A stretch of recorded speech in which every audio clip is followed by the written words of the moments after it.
Hello everyone and welcome to part 7 of my building review series about the diorama with the title The Crash. In the previous episodes we built, painted and weathered the vehicle models, painted the figures and prepared the diorama base. Now it's time for the remaining work on the diorama, which will complete this project. Let's do a quick recap on how the diorama base was built. The basis was formed by a wooden plate, its edges got covered with balsa wood. Into this frame I glued a styrofoam plate and cut out the shape of the landscape. The top side of the diorama got covered with layers of grout and modeling clay, which gave the landscape a more detailed shape. Now we continue with the details on the surface of the diorama. First I sprayed the diorama with Revell Matte 87 earth. This is meant to prevent the light grey modeling clay to show through later. This step is not essential, I consider it just as a safety measure. Normally nothing we glue onto the diorama should flake off, but should something flake off after a few years anyway, we can only see the brown base coat, so we don't have to go through a complicated repair process in this case. Next we create the texture of the ground. In this case we want to create a pretty muddy road somewhere in Russia, which is not very hard to depict in a convincing way. One of the main ingredients of almost all my dioramas is earth from my garden. This stuff is literally dirt cheap and incredibly versatile when it comes to weathering and diorama building. Without this material I would be flat on my back. I simply collect the earth outside in our vegetable patch, ideally during a few dry days. It can't hurt to include a few little rocks or roots. Next I mix a suitable amount of earth powder with Ponal PVA glue and water. One should be not too cheap with the PVA glue, it's really not possible to add too much glue. The water is just meant to make the paste a bit more brushable.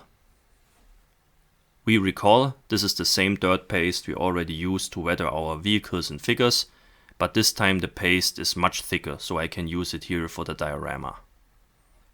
Then I apply the earth paste on the entire diorama. An old flat brush works best for this task.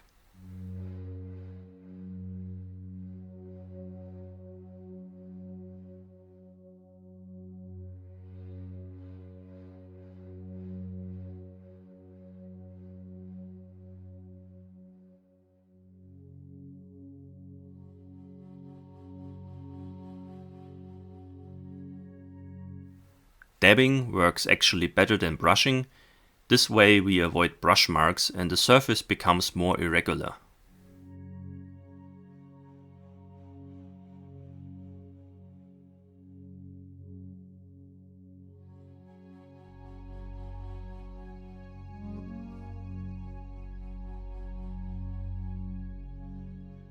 Right after that I sprinkle some additional dry earth powder on the moist surface. This improves the final texture a lot, the result looks very realistic. I consider this to be a very important step, although it may not look like it at first. If this step is left out, one can somehow see in the end that the surface got brushed with some kind of paste, and this can ruin the illusion a bit. Maybe this is just an imagination though. In order to give the diorama a more unified appearance, one should also work in a few grass tufts and shrubs right away. As you can tell by now, it is not possible to take a lot of time during some phases of the diorama construction, even though the Ponal PVA glue gives us a time frame of about 1 hour. That is short enough for sure. I just apply a bit of PVA glue on the bottom sides of the grass tufts and place them in an irregular pattern on the still moist surface of the diorama.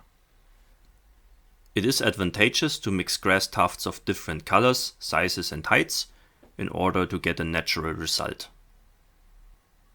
Because of that I have a big stash of various grass tufts from different brands, so I don't have to cut corners. For this diorama a few grass tufts by Mini Natur, Vallejo and Fredericus Rex will do.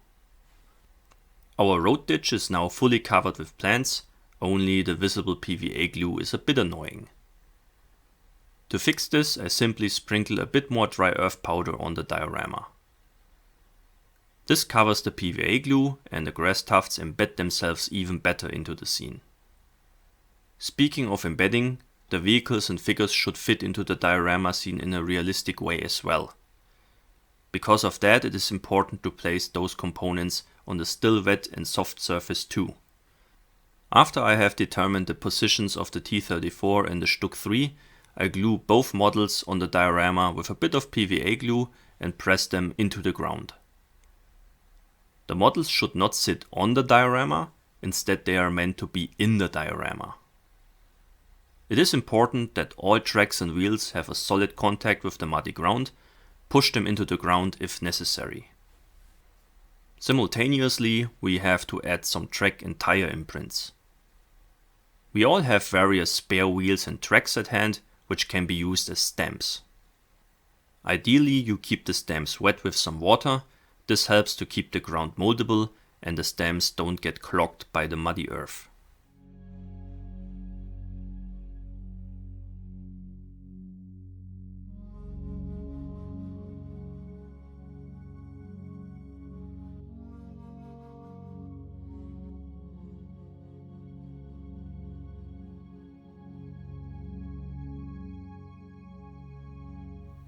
A shish kebab stick can also be a useful tool for depicting imprints. I use it to create the imprints of the motorbike, as well as other vehicles with narrow wheels, like carts. Since we depict a simple but heavily used road, we can be liberal with adding tire and track imprints.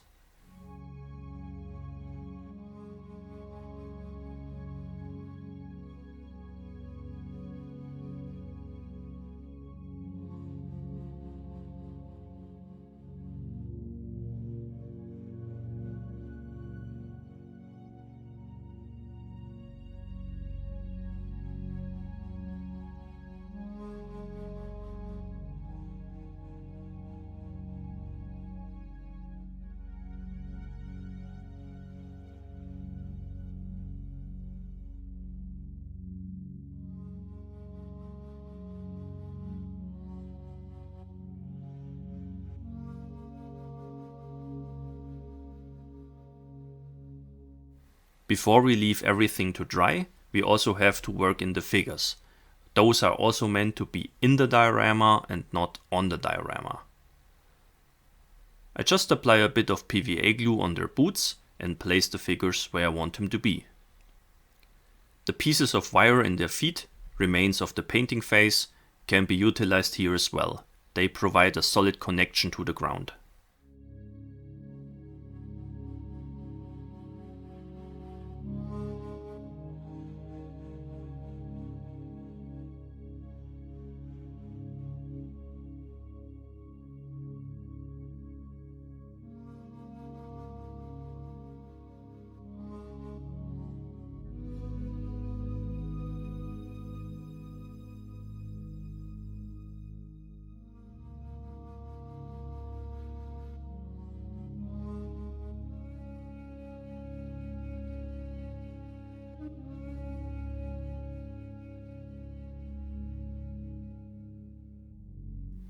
This was a lot of work at once. Now we leave the diorama for a day, so it can cure.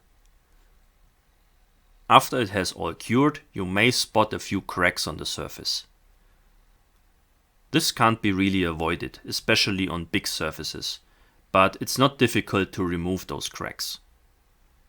I just smear a thinner version of the earth paste into the cracks with a fairly small brush and fill them this way. This fixes the problem. In a few spots the earth paste ran down onto the frame, which does not look very pretty or professional. Therefore I sand it off. One could mask the frame with some tape to avoid this, but this creates a few disadvantages as well. Now we have a pretty realistic ground texture on our diorama, but the earth looks too dry. We want to depict a muddy road and the color of the ground has to match the mud effects on the vehicles. Therefore we will tint the earth with some oil paints again, just as we have done on the vehicle models. For this I'm using the oil paint Industrial Earth by 502 Abteilung again, which I thin heavily with lighter fluid. Then I apply this oil paint wash on the diorama in a very liberal manner. Since we are at it, we can also tint the mud effects on the boots of the figures a bit.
This procedure can't be completed with one coat.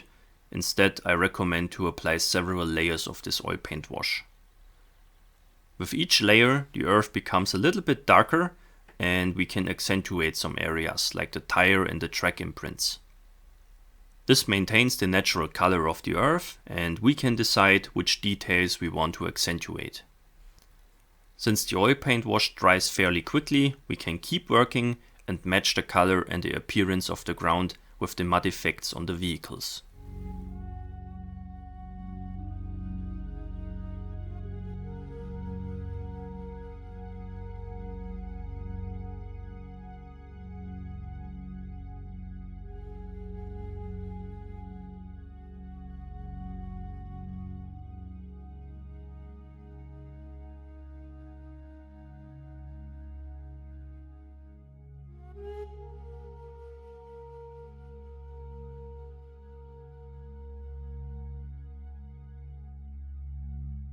Now there's only one thing missing on our diorama scene: the snow. I really like to use the snow powder from Italy by a brand called Rast Deranauo to create some snow effects. This simple to use snow powder is unfortunately not easy to come by these days. It is sold out everywhere. I hope that I can find a new source for it, because I haven't found an equally good snow product for this scale yet. This powder gets mixed with some Ponal PVA glue and water as well. Then I apply the snow paste with a brush. In this case we don't want to depict a solid snow layer, but just a very sparse snow effect, which is typical for an early snowfall in autumn. What is striking about such snowfalls is the fact that the snowflakes melt right away when they come in contact with the ground, but they accumulate on the leaves and grass patches and form a fairly thick layer there. Therefore I carefully dab on the snow paste on the grass tufts first, so the snow only adheres to the tips of the grass tufts. It is important here that the snow paste is not too thin. It would be too runny and not stay up on the grass tufts, which would result in a contrary effect. In contrast, the muddy road only requires some very light snow effects, because snowflakes do not accumulate easily on wet mud. For this I have prepared a second bowl with a much thinner version of the snow powder. It is more like a snow wash, which I apply on the rest of the diorama.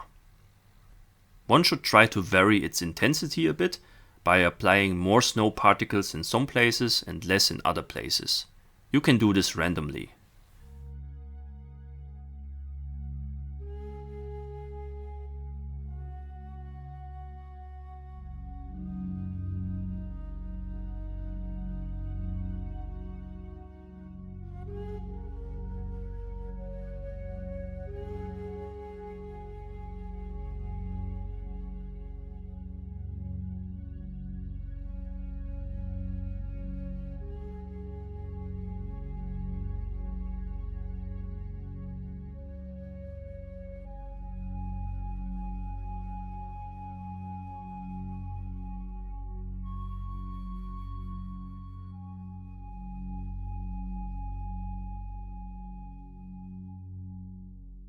After it has cured, we can see a nice light snow and frost effect. In some places the snow particles got tinted brown by the ground a bit, which is a neat side effect. The same method we used for the snow effects on the grass tufts is now used to apply a few additional snow accumulations on the entire diorama. Those are not only located on the muddy road, but also on the vehicles.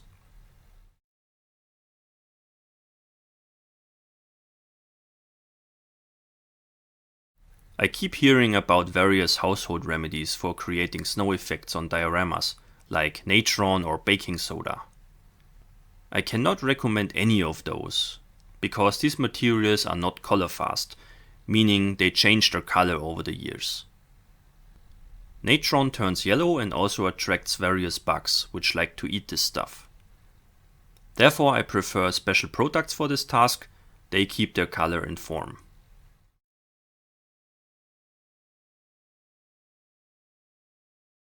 As you can see, I'm not very precise here. I just let the brush do its work. Where the snow sticks on the diorama, it is good, and where it doesn't stick, it's also good. Nature is best recreated with such random patterns and methods. This creates a simple but effective snow and frost effect. This completes the main work on the diorama. Finally, I paint the frame of the diorama with black acrylic paint and attach two emblems, which are meant to decorate the frame. At this stage one can apply even more decorations or labels. This is up to you.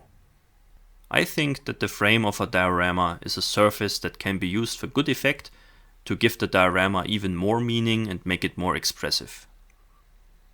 This finally completes the diorama and this build review series.